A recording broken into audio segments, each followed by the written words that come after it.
কেমন আছেন আপনারা সবাই? আপনাদের সবাইকে আবারও একটি নতুন ব্লগে স্বাগত জানাচ্ছি।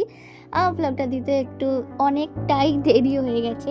সো আজকের ব্লগটা কিন্তু খুবই স্পেশাল, কারণ আমরা আজকে গেছিলাম সর্বঙ্গপুর বুড়িমা পুজোতে। আর গিয়ে আমরা প্রচণ্ড পরিমাণ আনন্দ করেছি। আপনারা পুরো ব্লগটা দেখুন, তাহলে নিশ্চয়ই বুঝতে পারবেন। আর আমরা চলে গেছিলাম প্রথমেই বেলডাঙ্গা স্টেশন। আর এই যে আমাদের ট্রেন চলে এসেছে, এখান থেকে এখন আমরা যাবো রেজিনগর। আর ট্রেনে ওঠার পর একদম ফিলিংসটাই অন্যরকম ছিল আজকে। একটাই স্টেশন যেহেতু বেলডাঙ্গা থেকে রেজিনগর, তো বেশিক্ষণ টাইম লাগেনি, আমরা খুব তাড়াতাড়ি পৌঁছে গেছিলাম।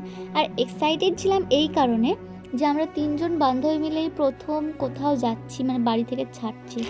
আমরা হেঁটেই যাচ্ছি, রাস্তা শেষ হচ্ছে না, রাস্তা শেষ হচ্ছে না।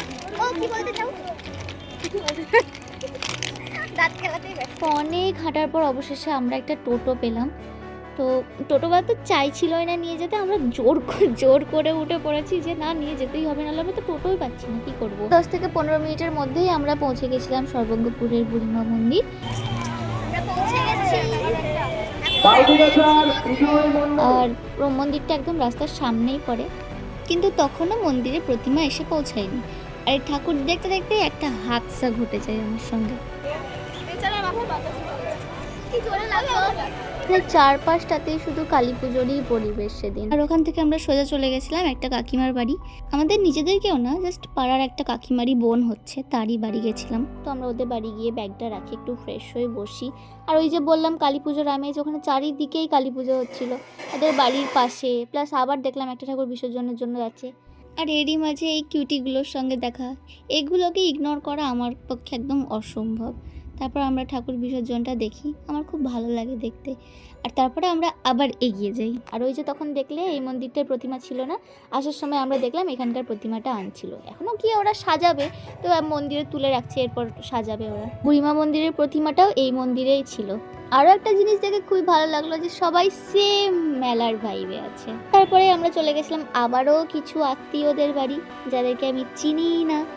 বেড়াতে এসে সবাই সবার আত্মীয়র বাড়িতে ঘুরছে, আমি আর আদি রাস্তায় রাস্তায় ঘুরছি, কারণ আমাদের এক জায়গায় বসে থাকতে ভালো লাগছে না, আমরা ছটপটে মানুষ, তাই আমরা এদিক আর ওদিক করে বেড়াচ্ছি। এক জায়গায় আমাদের দিয়ে চুপ করে বসে থাকা হয় না, কি করব।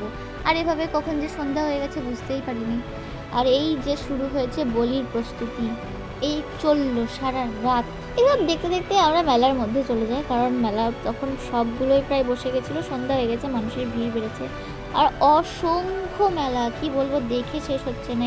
এত মানে যেমন খাবারের স্টল, তেমন অন্য কিছু, তেমন কানের বালা, হিজি বিজি, প্রচুর জিনিস।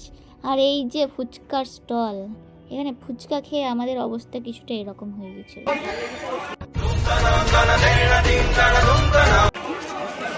ফুচকা খেয়ে আমরা 12টা বেজে গেছে, এত ঝাল, আমি ঘেমে গেছি।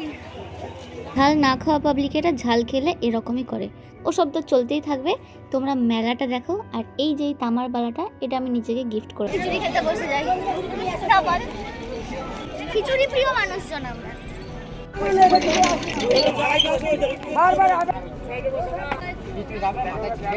ব্যাস, আমরা যেখানে যাই, সত্যি কথা, আমরা সেখানে খিচুড়ি খেতে বসে যাই। একটা সাধারণ খাবার, কিন্তু ওই পরিবেশে সেটা খেতে আলাদাই লাগে। দেখা পাতা দেখা, এটা আমার পাতা, এটা লেলিমার পাতা। আর মোয়েরটা কি, ওটা প্যাটিস। সুইমিং পুল, এখানে ট্রাক্টরের ইয়েতে খিচুড়ি। খানা পিনা কমপ্লিট, এবার যাবো মিউজিক।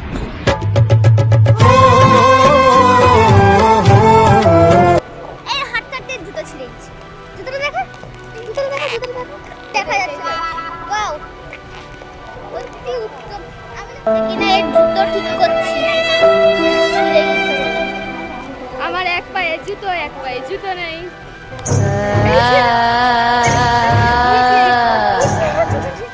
জুতো সেলাই থেকে চণ্ডীপাঠ সবই করতে হবে। তারপর আমরা আবার যাই মৌদের একটা আত্মীয়র বাড়ি, সেখানে একটু বসে শুয়ে রেস্ট নিয়ে আমরা বেরিয়ে পড়ি মন্দিরের জন্য। আর এবার একদম মন্দিরেই গেছি, আর কোথাও দাঁড়াইনি। আর রাস্তায় এত ভিড় ছিল যে আমি কাকিমার আঁচল ধরে হাঁটছিলাম, হারিয়ে যাবো, এত ভিড়। তো এই যে মন্দির, আর এই যে মা।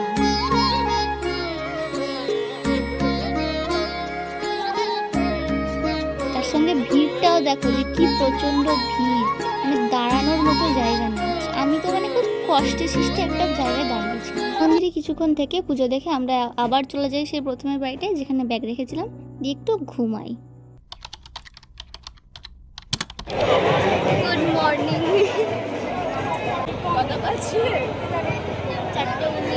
ভোরবেলায় উঠে আমরা চলে যাই মন্দিরে, আর গিয়ে দেখি এতক্ষণেও এখনও বলি থামেনি, মানে চলছেই পরপর।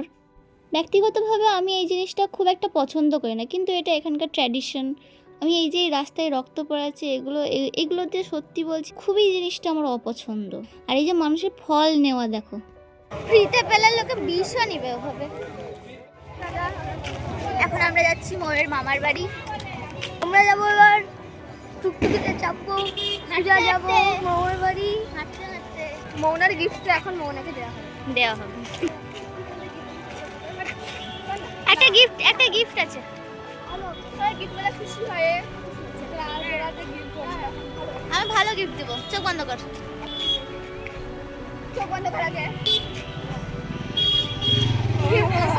মেলায় কিছু কিনে খেও।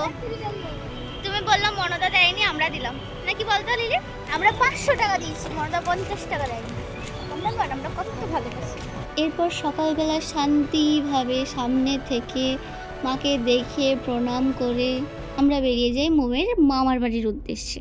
সর্বঙ্গপুরে বেশিরভাগটাই দেখলাম যে মাঠঘাটের পরিমাণ বেশি, তো মাঠের ভেতর দিয়ে বেশিরভাগ রাস্তা।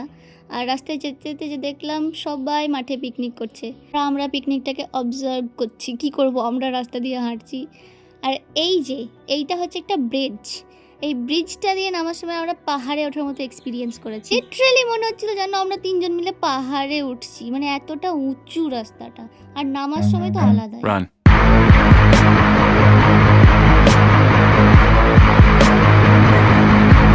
ভিডিও করতে হতো এখান থেকে। দুই মন্দির